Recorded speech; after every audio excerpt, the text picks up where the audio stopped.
This is designed to be adopted by our customers and can migrate very rapidly into a production environment. It's got all the I/O capabilities so that our customers can build 5G products very quickly based on this phased array board. They can modify the DC power supply to provide different input voltages to supply power to the array board.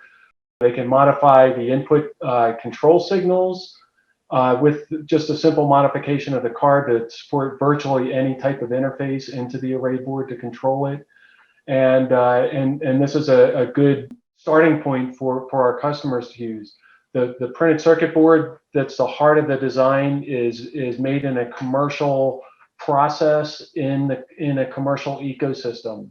So when it's designed to transition rapidly into a production environment. When we hired our team, we looked at people who had millimeter phased array design experience, but also had commercial experience so that when they were doing their design, they had in mind how this was going to be built. And that's really critical to delivering low-cost arrays into the 5G ecosystem. Anokiwave also invested in an anechoic chamber and all the test facilities that we need to test the Innovator Kit and make sure that it meets requirements, for example.